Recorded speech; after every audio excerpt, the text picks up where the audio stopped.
What's up, everybody? Welcome to another episode of the Surf and Sales podcast. I am Scott Leese, one of your two co-hosts and co-founders of the Surf and Sales Summit, the Surf and Sales podcast, along with my good friend, Richard Harris, who has just released a brand new book called The Seller's Journey. What's up, Richard? How are you, my man? You doing? I'm okay. Sound tired or sick? I am not sick. I am tired. Yeah. So, and what's the new SL? Is that a Scott Leese gear hat? Like, do you have? Well, my son, it's actually Salt Lake Barbecue, Texas, and my son went to the barbecue spot with my girlfriend and saw it and was like, "Dad should get that hat," and so he got it for me, basically. That's cool. Yeah, but if you look at it from far away, it looks like SL, and maybe I signed it. Yes. Like my autograph or something like that. So I'm like, oh, Scott's going to have a swag store. Yeah, I'm pulling a fast one on everybody now. We're here today, Richard, with a special guest, Levi Yakubov, founder of Fulfilled. So we're excited to talk to him, learn a little bit about his founder story, and dig into what Fulfilled is all about. So welcome to the show, Levi. How are you? Thanks, Scott. I am doing great. Super excited to be here, and looking forward to an interesting conversation. All right, man. Well, let's start with what is Fulfilled? What are you all up to? What are you building? Give us the lowdown. Fulfilled is a software, delivery software for brands, specifically in food delivery. So a little backstory. We were originally a delivery service working with local restaurants in my community in New York City and Queens. And we were targeting restaurants that needed help delivering high valued orders. So not your kind of like $5 or $10 orders from a pizza store or some burger place. These are like catering size deliveries that, are at least $300 and can be north of like $1,000 or $2,000, where it really matters how those deliveries get to the customer. And we started focusing on those orders, executing them well. So that was the value add that kind of the overall market, the big players in the industry were not really equipped for. And slowly but surely, we scaled from, that local neighborhood to over 30 markets in the US. And somewhere along the way, working with, industry leaders in the space like Sweetgreen and Whole Foods and Panera Bread, we discovered a new kind of underserved, I guess you could say, segment of the food delivery marketplace. And that was in the technology. And we ended up building that technology while still delivering. And we are excited because we just launched our MVP, and we allow brands to manage their own deliveries today. And kind of, that's what we're focusing on, and excited in the future. Yeah. When you say manage their own deliveries, what does that mean? So I'm a restaurant, I'm Panera. What does that mean? So let's say you have your own let's say you have your own drivers. So you can go into our software and dispatch, oversee those drivers. If they deliver any orders, you'll be able to see any proof of delivery photos. So anybody that really needs to kind of control the process of how their deliveries are done are able to do that thanks to Fulfilled's technology. Got it. Okay. Got it. Now, how did you hit upon this idea? Because I don't know if you know this, Richard, but prior to this role, Levi was an orthopedic surgeon PA. Jeez. Yeah. Talk about a hard left turn, if you will. So how did you, what was the process for hitting on this idea and deciding to go all in on it? Yeah. I get asked that a lot, and I guess I didn't really have a good answer. Like, I had an answer that I thought was the true answer, but I did some, deeper digging. And I think it starts with just, my family being immigrants in the US. So they came from the former Soviet Union, Uzbekistan, and mom is Russian, dad is Bahraini Jewish. And I guess, because of that kind of immigrant backstory, finances were always a problem. So that was the first spark that made me want to always become an entrepreneur, somewhere in the back of my head. But I also really had a passion for soccer. So I wanted to become a professional soccer player first. And my dad said, no, kind of like, stay in college, finish your degree. And I always used to get injured. So I always wanted to know how, to fix those injuries. So I said, all right, I'm going to go into orthopedic sports surgery. And I did that for a couple of years. But yeah, after a while, I just realized there's only so many ACLs, rotator cuffs, and shoulders, hips, and knees you can fix until you get bored, at least for me. It's a very noble career, and it's super, obviously rewarding. And I learned a lot in that process, but I just wanted to start something on my own. Yeah, but so how did you choose this? Like, how did you? Yeah, this is. I agree. Like, okay, so that was cool, but how did you go? I'm going to get into delivery. I'm going to get into food. I'm going to get into any of that.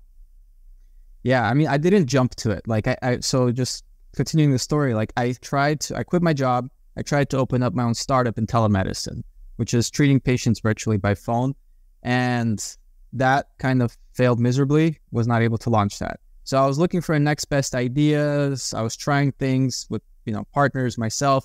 And one day my mom was ordering groceries on her phone, and she had a bad experience. So it was before the pandemic, and, before food delivery was popular. So I said, all right, maybe there's something there. I explored it. I did some research. I went door to door to restaurants, cafes, supermarkets, even pharmacies, anybody that, potentially might need deliveries. And I asked them, what is your delivery experience like? And a lot of them would say the same things. They'd say either, it was bad, they have no options to choose from, and they have to deliver on their own, or they had some options, but it didn't fit their entire use case. So after that, I just said, okay, demand is there. Posted a job ad for drivers, and within one day, I got 100 applicants. So I was like, supply, demand, let's give this a shot. And, 5 years later, the rest is history. Dude, that's amazing. That's really cool. And it only verifies what I've been saying. There's no such thing as a buyer's journey, just a buyer's experience. So plug for my book, yeah. The Seller's Journey. Anyway, I want to shift for 1 second, and then we're going to come back to the business side of this. Scott, I want to know what's more painful. We've had people who compete with us on our podcast, right? Which they with competitors. Yeah. Competitors.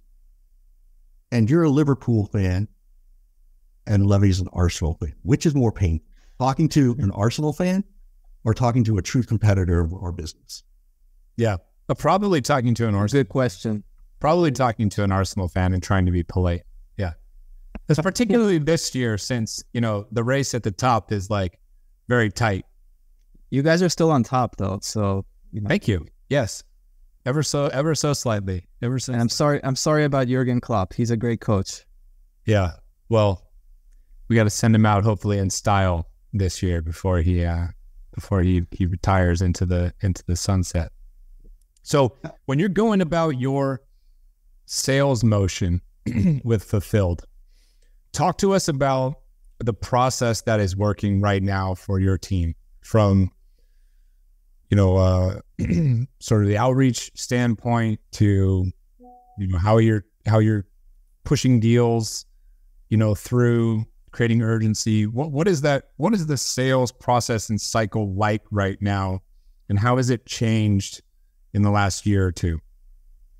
Yeah, it changed tremendously, because before, in the last year or two, we were selling a delivery service, and we've learned how to solidify that process, rebuild it, build it over again, find what works, and it was working. Shout out to Sales Qualia, Monica Stewart, Leslie Vanetz, who really helped, pave that.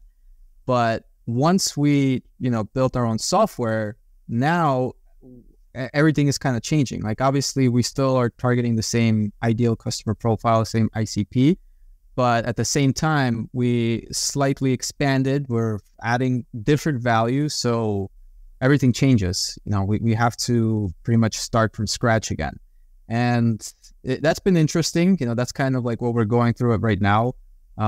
Testing with, new copy, kind of marketing material, like going back to square one, like just interviews with customers, making sure that before we, multiply things and send out any, campaigns, emails, things like that, we're actually targeting the right audience. And then going into, the whole sequences, email, LinkedIn, outreach, phone calls, all that good stuff. What do you, where do you attribute sort of this entrepreneurial spirit, right? Again, you sort of, you come from this immigrant background, right? Which I interpret as you got to hustle hard, you got to work, you got to do your thing. Clearly your parents came to provide you a better opportunity than they had as a younger person. What else was it? Have you always been this way? Is it and not a blame perspective, but is it like, well, this is just what my parents told me and I've got to go do this way? Like, where did it even come from? Because you made a hard pivot. Yeah, no, I was definitely a late bloomer. I was not always like this. Like I mentioned, like kind of sports where soccer was more of my like passion at that time. And maybe it was just hidden in my subconscious, seeing how my parents, worked crazy jobs. My earlier days, I barely saw my dad because he was, delivering pizzas during the day, then dropping my mom off to school, and then, going to do some other odd jobs in the nighttime. So yeah, maybe all that just registered later. But I don't have a clear answer as to why, but I do know I want to give back to them. I want to, make a name for the family and just make a positive impact in the world, So yeah, just achieving something great, I guess. How are you thinking about going from I think you said 30 markets or so that you're in right now. How do you think about going from 30 to 300? What are the sort of scaling obstacles in front of you right now? How are you thinking about those? Well, you see, I mean, with product, it's a completely different ball game. A lot of it depends on what stage we're in with the product and how fast we can deliver on what's on the roadmap. So in my head, obviously I want to get there, tomorrow, but realistically we have to crawl before we run, which means we have to nail it with the customers that can benefit from our features that we have today before we can think about, selling this to the world. And I'm very big on providing the most amount, like quality and just excellent customer service has always been our mantra when we were a delivery service. And that's not going to change, as a SaaS company.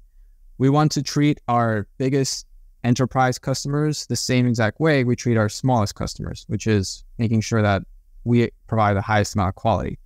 So yeah, that's kind of like a broad way, I guess, to answer your question. What was your biggest struggle? Like, go back to your, and I'm asking for the founders who listen or people who are thinking about this, right? Was it hard for you to make the leap? Was it hard for you to go, I'm giving up on this particular thing and I'm going to make this leap? Or did you start this sort of as the side hustle thing and sort of build it up? Like, how did you I'm trying to understand, different perspectives around that approach. Yeah, that's a great question. Everybody's different. I'm a planner. I like to plan things. I'm very meticulous when it comes to the details. And I like to feel like a sense of control before I take any leaps. So that for me was not the hard part. The hard part was the execution because nothing ever works the way it's planned. The hard part was like just getting the first sale, going from door to door to restaurants. And then the harder part was thinking you have delivery drivers ready to start on Monday. And then on Sunday night, none of them are picking up their phone. And you still got to make sure somebody shows up in that restaurant and delivers. So yeah, that's like, there's so many lessons. One story that particularly stands out was we were working with a butcher shop in Manhattan and we were going to work with them. They agreed. They liked the pitch, and they were ready to sign up. But obviously, they wanted like a demo first, a pilot. And we had an agreement that they would have one biker start. I guess it was like a week from when we spoke, and then a couple of days before, the biker just completely disappeared. This did not answer his phone. I guess was not interested in the work anymore. And yeah, at that point, time was of the essence. So I pretty much had to like stop and ask bikers on the street if they want to work for us. And thankfully, we did convince somebody, and they did start. And in New York City, you had to stop a biker and ask them to help you. Yeah, and a lot of them didn't speak English, so I had to use my broken Espanol skills and convince them why they should work for us and not the gig that they have currently. And thankfully, there was interest. They were looking for that kind of side income. But yeah, that was like one struggle that stood out. Todd, I think you took recruiting to the street. I was going to say, we'd never done that. I'm sure we recruited, someone who was in the service industry at a restaurant to come into sales, but I don't know about off the street like that. No. Yeah, it's very risky. Obviously, we well improved our recruiting game since then, but that just kind of, it's an example because sales is super hard, right? Just getting the client to even say yes or show any interest, that's hard. But then to potentially lose that sale because you don't have the supply, that would have been a nightmare for me. So that was why I chose to not give up and get somebody to service them. All right, I got one more question if Scott will let me, because I know he's doing all the talking today. So you're clearly, it's interesting just sort of getting to know you, that you are a little bit of this person who likes to be controlled. You like to think things through. You like to do this. So often I see a lot of founders who are like that, and they can't get out of their own way because they're looking for some level of perfection, right? What is good enough for you? How do you get past that? Or have you always been able to kind of go from ideation, this is enough, now I can execute? Because I see sometimes people they keep tweaking it to the nth degree. Yeah, that's a very good observation. I would say the answer is always in the field.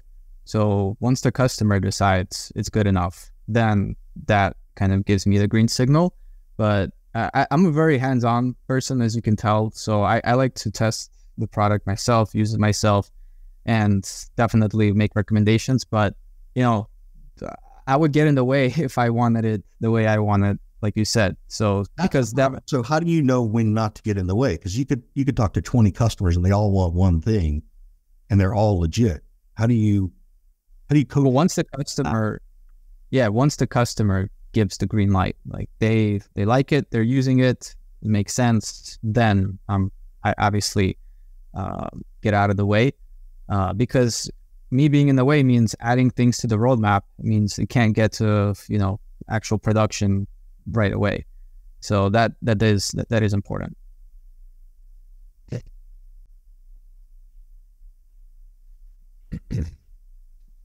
Well, how do I phrase this?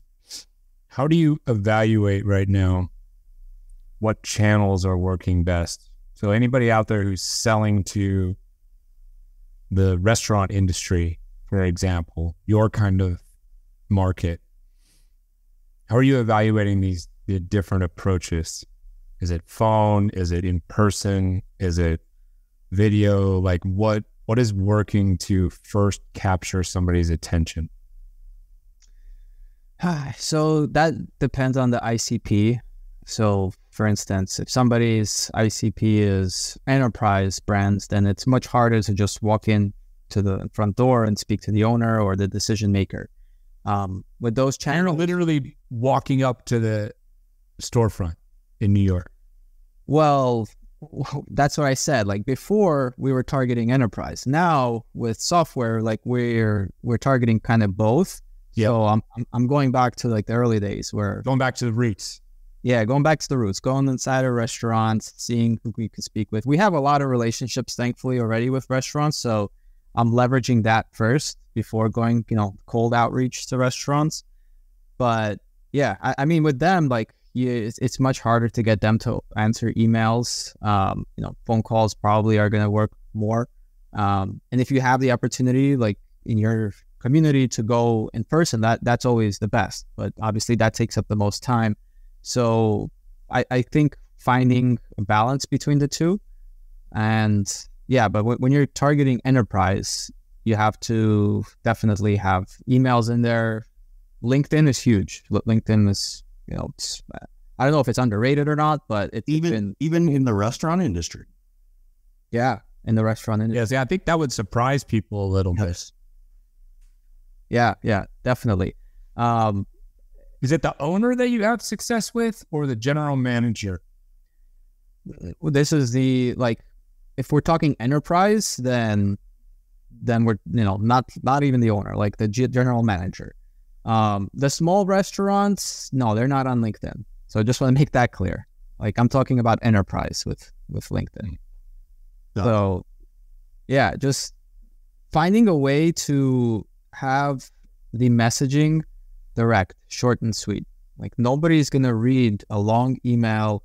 You have to respect their time, and you have to respect them by showing them that, okay, here's, what, like a personalized kind of introduction. And then here's what we do, is how we help solve your pain point. Maybe add an example specifically of how you've done that in the past, and then just a call to action. To me, I found that really worked for us greatly in the past, and that's really good for enterprise. So I got one more question, and we want to flip it and have you ask us, something, as we always do. Competition, right? You talked about creating this experience, right? It's about your buyer's experience, and you kind of have two, right? You have your actual paying customer, but then you have their customer, right? Because if it goes poorly, to the person who receives it, they're going to let the vendor know, your customer, and it's going to get back to you. How do you differentiate competitively? Because so many people, I could see people commoditizing the delivery service that you offer, right? And so the question is, in your advice, when you're moving into a competitive field, how do you differentiate? Like, how do you not be like everybody else? Aside from the service you're providing, how do you stand out? It's all about relationships. So if you build a strong enough relationship with the person you're servicing and truly treat it like a partnership, then you will by default stand out. Doesn't matter who the competitor is, as long as you're able to provide them value and listen to the feedback and take ownership. When you make a mistake, that is your mistake. You own it. If the delivery is late, for instance, or if the driver didn't show up, then you own that. You talk through the plan, kind of go through the root cause analysis with your partner, in this case, the customer, and you build on that. But I wouldn't say, I try not to focus too much on competitors or anything like that, because, it's easy to go crazy and pull your hair out and say, oh, they have more resources than us, blah, blah, blah. I focus on the customer and seeing how we can provide the most amount of value to the customer and kind of always keep them at the top. I know it's cliche and a lot of people say that, but it really is easy to get distracted, because there's so many other moving parts in the business. And it's easy to just say, oh yeah, let's just take the customer for granted in the back of your head, like they're paying us. No, you have to have the attitude that they're a partner. You cannot take them for granted. You can lose them at any moment because there's so much competition. And yeah, so that would be my advice. That's a good guiding light to operate by, that everybody should keep in mind and remember. And you're right. It is easy to get distracted from. Yeah, your attitude and approach are your competitive advantage. I think that's sort of how I interpreted that. That was really cool. What can we do for you? What question would you have for us? I guess it's a similar question you asked me, but it's more like throwing it to you guys.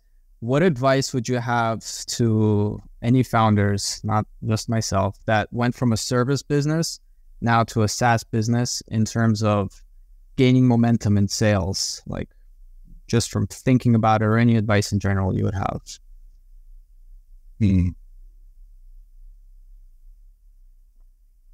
God, you want to go? Yeah, I think in the service business, you can get caught up in sort of saying, yeah, we can do that for you, and customizing everything. And in the SaaS business, you have to be able to say, no, we're not going to do that, or we can't do that, or we can't do that right now, or whatever. Because if every single request that comes in, you're like, yeah, we can do that, you end up distracting the whole entire company, and the roadmap gets completely turned upside down. You build something for one customer that nobody else wants. My product team wouldn't be too happy with me. Yeah, exactly. So, that's one thing that kind of stands out straight away. Right, that's good. Go to some of these kind of customized requests. I've seen a lot of startups make that mistake, especially if there's a decent chunk of change attached to it. And you're like, oh, if I build this customized thing that they're asking for, it'll be a big deal. That almost never really works out. So that's the first thing that came to my mind. What about you, Richard? Yeah, I think it's you're doing so many of the right things. Your intuition's really strong in the sense of continually talking to your customers, right? And you've been able to your point, you have this relationship with a lot of them. My advice would be asking them the question you asked us, right? I would try to bring in a couple of these people. I don't know how many customers you have yet or the size of your board, but it might be time to have a customer advisory board, right? Where you have, 3 or 4 people that you really, really trust and who really get what you're trying to do, and bring them in to ask some of these questions, right? Because I think you're like I said, you're innate to listen to your customers. You have that skill, right? And it's not so much just about what features they want or whatever. It's about, why did you trust us? When was the moment you trusted us?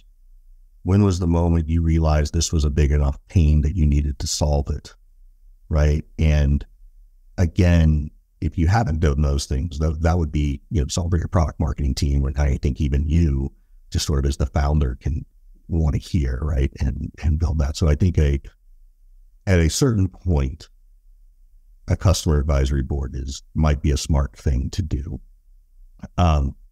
I think the key piece too is you've nailed is I've got the MVP out there. So getting that feedback, which you're probably already doing 100 times over. And I would even think, asking some of these customers, why us over other things?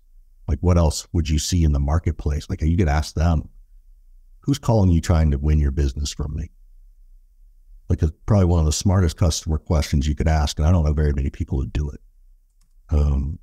Because that's how you're going to stay ahead of the game, So I think there's some value to that. And it sounds like you're kind of doing it. I don't know if you have it sort of formalized. That'd be my one piece of advice here. Yeah, that's great. No, thank you guys. That is very good advice. So being more careful when you say yes, and just going back to the customer, always asking questions, and letting that be the guiding light. Yeah. I think the other thing too that I notice is, particularly as a founder, and you said, you like to control things and stuff.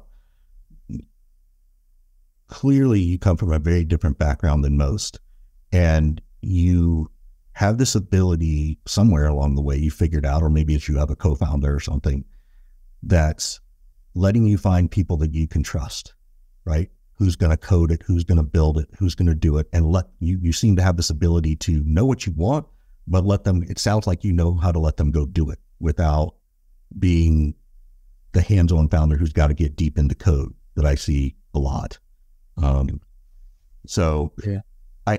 That's an assumption on my part that you have that, yeah. The other parts where maybe it's harder for you to give up the sales part, or maybe it's harder for you to give up the marketing and the mess. I don't know, but I would double down on that, trusting your people to do what you hired them to do, and again, you said, let people make the mistakes. You'll own your mistakes. Well, let them make a mistake too. Like you'll guide them. There's, you'll figure it out. So that would be my other. Yeah. Thank you. I just want to quickly say, like, all that what you just mentioned, like trusting people and letting them do their jobs, like that came after being burned like 2 or 3 times thinking that I had the right person. Like that wasn't natural. Like that, you'll learn that with experience. And yes, now thankfully it's at that point where like, okay, they're just, I'm going to flip it back to one more question for you based on that topic. What did you learn from, like, what is it you've kind of figured out that, oh, now I know what to look for when I'm hiring somebody? Because I think that's a question all founders have, right? And that trust. And was it more about finding the right person, or did you have the right people, but you couldn't let go? Yeah, I think as a founder, before you hire somebody, you should know what good looks like. Whether it means you do it yourself, not to the point where you get a PhD in that thing, whether it be sales or product, but if it's sales, like at least get 3 or 4 or 5 paying customers, and then, hire somebody so you can see what good looks like, and then let them surprise you. My philosophy is if somebody can do at least my job at least 80% as good as me, then great. No more micromanagement. I'm very big on the trust battery approach. I think it was originally coined by Shopify CEO. I heard it from Sweetgreen CEO, where, every person starts off with their trust battery at 50%. And, as they navigate through tasks and they achieve like whatever desired result KPIs, then the trust battery charges up and you don't have to ever kind of like micromanage them. You just kind of check in, whatever. But yeah, I mean, sometimes like if you're not a technical founder, like I wasn't, either you learn how to code or you're going to have to take the risk of hiring the wrong developers, hiring the wrong product team and not, getting it right. And until you find that one person or you have, give equity and get a co-founder that does guide you and build you that product that is what the customers need. That's really cool. So we gotta wrap it up here. Scott, where's my trust battery with you right now? Am I 50% threshold at least? Am I? You get 100% trust battery in the trust. Yeah, I like that one though. I like that trust battery thing. That's cool. I'm glad I asked the question. So, thank you so much for being here. We appreciate it, folks. Surf and Sales is coming up in November. Still some slots left. Yes, we actually do sell early. So feel free to check it out at surfandsales.com. And of course, you can buy my book, The Seller's Journey, anywhere you can find online stuff. So there you go. Scott's going to have thank you guys. A table outside with his house and sell in the corner with cookies or something. So, all right, Levy, thanks for being on the show, man. Wish you the best with Fulfilled. And everybody, we will see you next time on the Surf and Sales podcast. Bye. Thank you guys. Appreciate it.